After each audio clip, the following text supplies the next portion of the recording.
Assalamualaikum warahmatullahi wabarakatuh. Perkenalkan, nama saya Vika Eka Ayudhya dari kelas CD semester 2 Politeknik Kesehatan Jember. Di sini, pada kesempatan kali ini saya ingin mempresentasikan tentang materi kimia organik yaitu karbohidrat.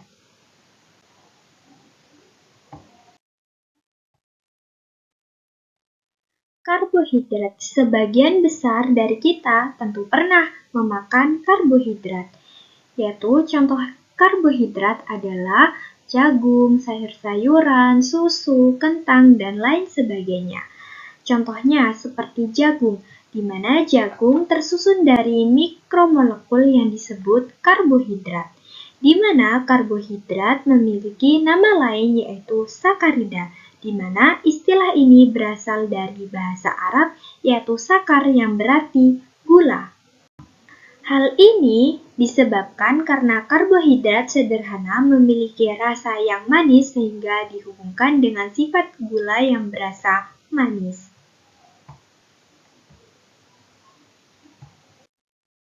Selanjutnya adalah pengertian dan struktur karbohidrat, di mana karbohidrat adalah senyawa organik yang tersusun dari karbon, hidrogen, dan juga oksigen, yang dimana dari atom penyusunnya karbon, hidrogen, oksigen hampir sama dengan penyusun lemak dan beda struktur molekulnya saja.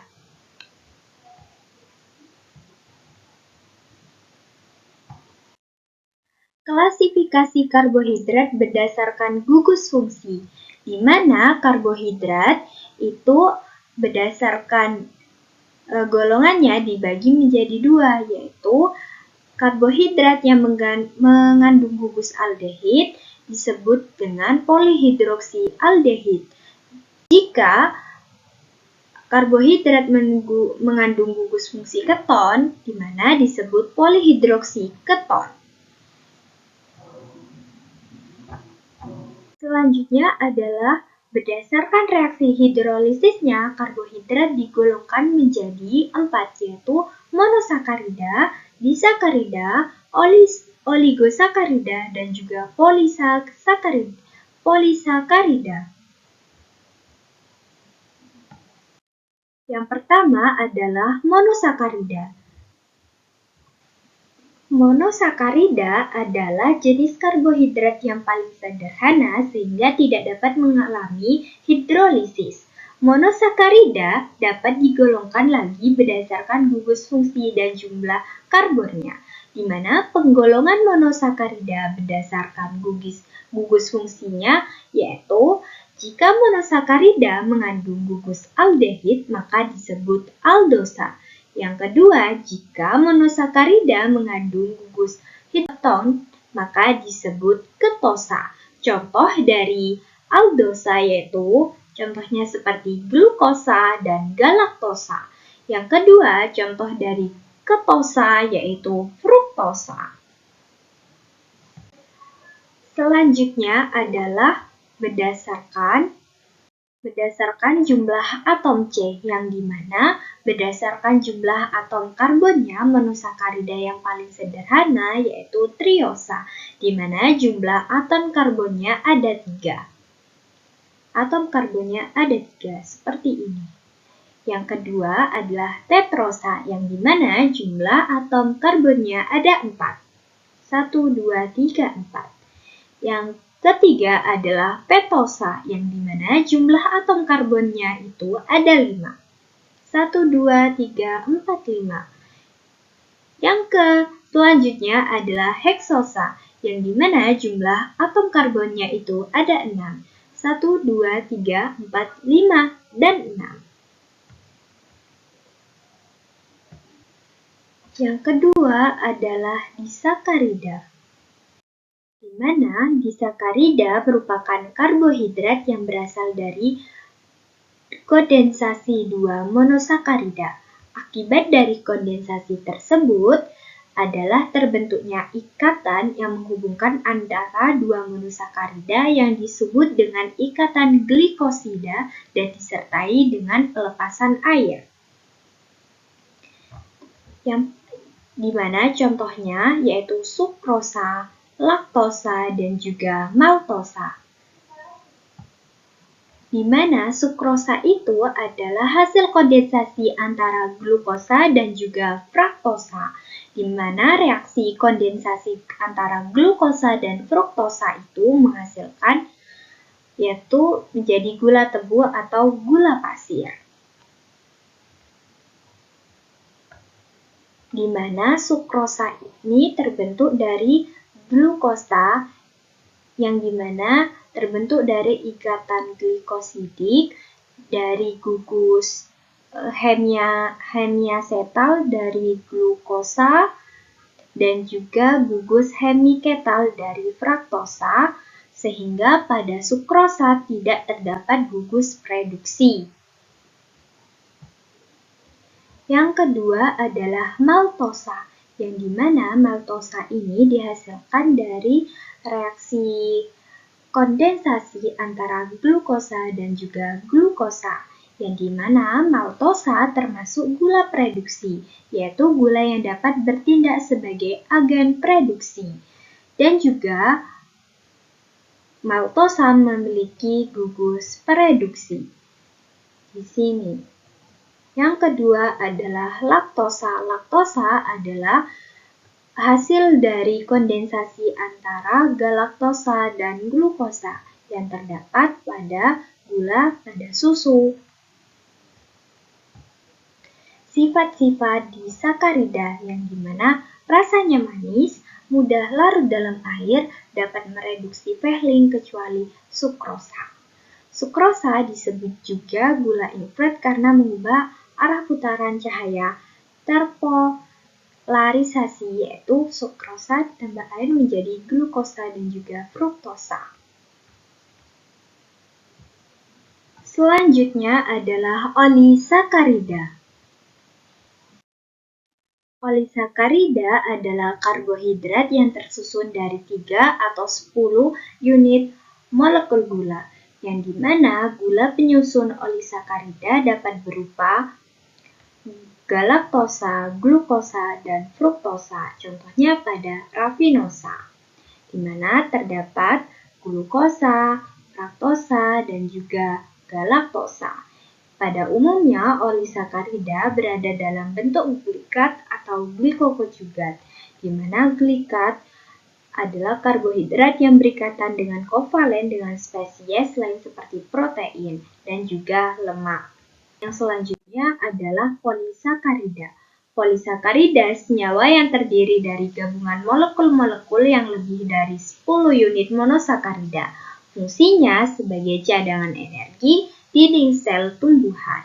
Semua polisakarida sukar larut dalam air dan tidak mereduksi reaksi Fehling, Pollens, dan juga Benedicts. Macam-macam polisakarida yaitu contohnya seperti amilum, yang dimana amilum terdapat dalam tumbuhan dan disimpan dalam akar, batang, biji, maupun daun. Yang kedua, glikogen, di mana glukosa yang tidak segera digunakan diubah menjadi glikogen dan disimpan di hati ataupun jaringan otot. Yang ketiga adalah selulosa. Selulosa tidak dapat dihidrolisis oleh sistem pencernaan manusia sehingga tidak dapat digunakan sebagai bahan makanan. Selanjutnya adalah identifikasi senyawa karbohidrat, yang dimana analisis karbohidrat ini dibagi menjadi dua, yaitu kuantitatif dan juga kualitatif. Yang dimana kuantitatif contohnya seperti Thesmolits, Benedicts, Tollens, ataupun Fehling, sedangkan kuantitatif dengan spektrofotometer, yang dimana tidak dijelaskan pada video ini tentang uji kuantitatif menggunakan spektrofotometer. Pertama adalah uji Molis. Uji Molis adalah uji untuk mendeteksi karbohidrat, di mana karbohidrat didegradasi oleh asam sulfat atau asam klorida lalu bereaksi dengan anaftol menghasilkan warna merah atau ungu, di mana gula reduksi bereaksi dengan ion tembaga membentuk asam karboksilat dan endapan merah bata, sedangkan gula non-reduksi bereaksi lebih lambat. Artinya, molekul yang punya karbohidrat itu bisa terdeteksi dengan dicampurnya dengan reagen molis yang isinya adalah alfa-naftol 5% dan H2SO4 pekat, di mana prinsipnya adalah jika karbohidrat kena asam pekat H2SO4 tadi akan mengalami hidrolisis dan dehidrasi, membentuk yang namanya fulvural, yaitu semacam aldehid, yang kemudian bisa bereaksi dengan alfa-naftol, kemudian diberi NaOH, mereka akan mengalami kondensasi dan menghasilkan cincin warna ungu tadi. Dimana jika terdapat cincin berwarna ungu itu dinyatakan positif, bila tidak itu dinyatakan negatif seperti pada gambar. Yang kedua adalah uji Barfoed adalah uji kimia untuk mendeteksi monosakarida dan membedakannya dari disakarida. Monosakarida dapat mereduksi ion CO2+ pada reagen Barfoed dalam suasana asam sehingga terbentuk endapan merah bata. Hasil positif ditandai dengan terbentuknya endapan merah pada bata setelah pemanasan. Berikut ini adalah reaksinya. Contohnya pada gambar ini yang dimana jika hasilnya positif itu terdapat endapan warna merah bata jika setelah dipanaskan. Selanjutnya adalah yang ketiga adalah uji iodin. Karbohidrat dengan golongan polisakarida akan memberikan reaksi dengan larutan iodium dan memberikan warna kehitaman yang menunjukkan adanya amilum pada sampel. Ini adalah reaksinya. Yang keempat adalah uji Vehling, di mana uji ini dapat menunjukkan adanya karbohidrat reduksi seperti monosakarida, maltosa, laktosa, di mana reaksi menunjukkan hasil positif jika terbentuk endapan merah bata. Yang kelima adalah uji Benedict's, di mana glukosa ialah gula produksi sedangkan sukrosa ialah merupakan gula non-produksi. Hal ini ditandai dengan ketika glukosa ditambahkan ke dalam larutan Benedict's atau dipanaskan terjadi perubahan warna dan terbentuknya endapan.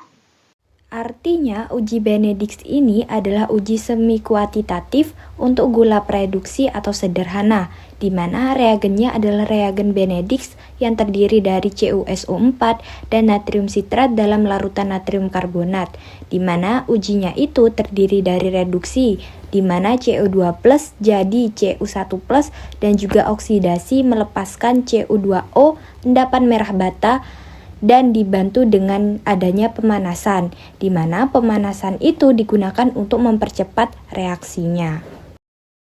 Hasilnya pada reaksi itu memunculkan warna merah bata atau oranye adalah hasil positif glukosa hadir.